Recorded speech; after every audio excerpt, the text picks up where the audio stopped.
নমস্কার বন্ধুরা, দেবযানী শখের রান্নাঘরে সবাইকে অভিনন্দন জানিয়ে আজকের আবারও একটি টক ঝাল মিষ্টি তেঁতুলের আচার নিয়ে চলে এসেছি। দেখো বন্ধুরা, এখানে আমি 1 থেকে 1.5 কেজি গাছে পাকা তেঁতুল ছাড়িয়ে নিয়েছি। এই তেঁতুল দিয়েই আজকে তেঁতুলের টক ঝাল মিষ্টি আচার করে দেখাবো।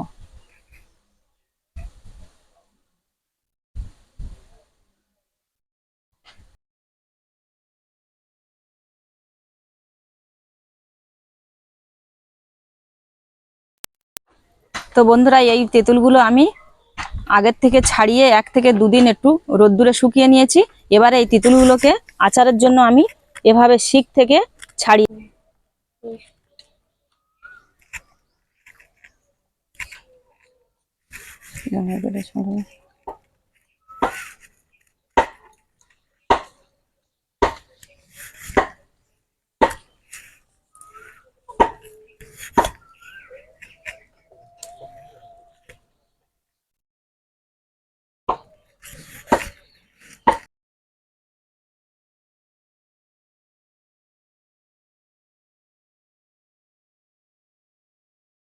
তো দেখো, আমার সম্পূর্ণ তেঁতুলটা ছাড়ানো হয়ে গেছে। ছাড়িয়ে আমি এগুলোকে ভালো করে পরিষ্কার করেও নিয়েছি। এবারে কিছু মশলা ভেজে আমি দেখাবো। তো তেঁতুলের আচার করার জন্য প্রথমে যেটা করব, আমি কিছু শুকনো লঙ্কা ভালো করে শুকনো খোলায় আমি ভেজে নেব।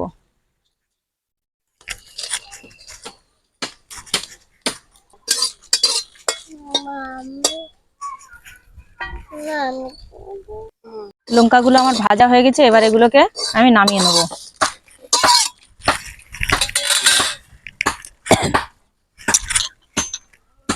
এবারে কড়ার মধ্যে দিয়ে দেব ধনে,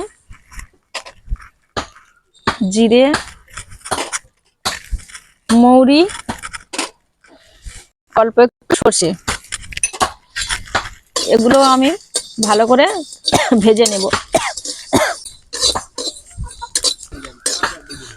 তো বন্ধুরা দেখো, এগুলো আমার ভাজা হয়ে গেছে। এবার এটাকেও আমি নামিয়ে ঠান্ডা করে নেব। মশলাটা আমার ঠান্ডা হতে থাক, ততক্ষণে আমি কড়ার মধ্যে দিয়ে দিচ্ছি কিছুটা পরিমাণে খেজুরের গুড়। আজকের আমি এই টক ঝাল মিষ্টি তেঁতুলের আচারটা বানাবো কিন্তু সম্পূর্ণ খেজুরের গুড় দিয়ে, তাই আমি প্রথমে কড়ার মধ্যে খেজুরের গুড়টা দিয়ে দিয়েছি।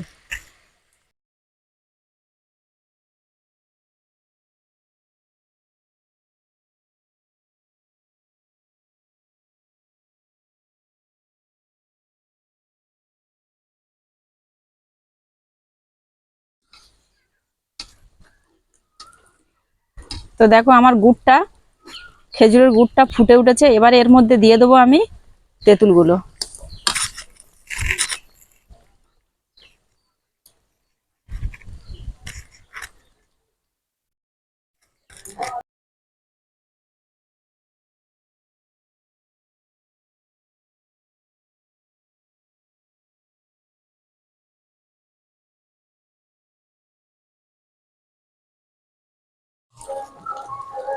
তো বন্ধুরা দেখো, তেঁতুলটা আমার ফুটতে শুরু করে দিয়েছে এবং রসটা কত মোটাও হয়ে এসেছে। এই সময় আমি এর মধ্যে দিয়ে দেবো পরিমাণ মতো নুন।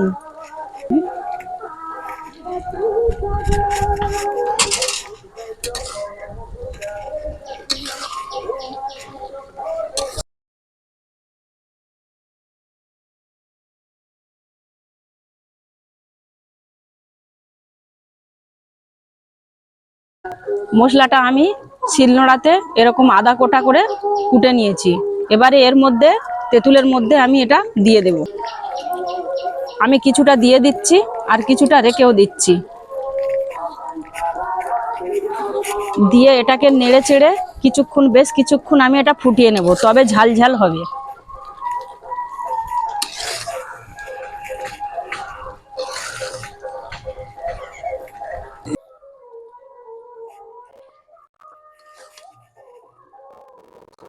এবার আমি আচারটা নামিয়ে নেব। আর আচারটা দেখো ঠিক এরকম থিকনেসের থাকতে হবে, থাকলে বেশি দিন এটা রাখা যাবে। এবার আমি বাকি ভাজা মশলাটা এর মধ্যে ছড়িয়ে দেব। নামানোর আগে আমি ছড়িয়ে দেব।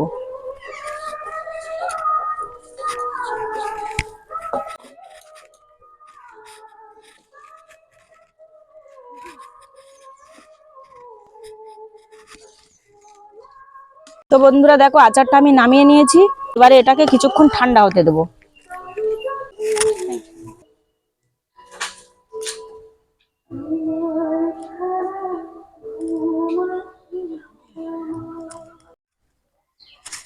তো বন্ধুরা দেখো আমার আচারটা একদম রেডি হয়ে গেছে, আর দেখতে কত সুন্দর হয়েছে, খেতেও কিন্তু দারুণ হয়েছে। আর এভাবেই এখন তেঁতুলের সিজন, এভাবেই আচার করে সারা বছর ধরে কিন্তু রেখে দেওয়া যায়।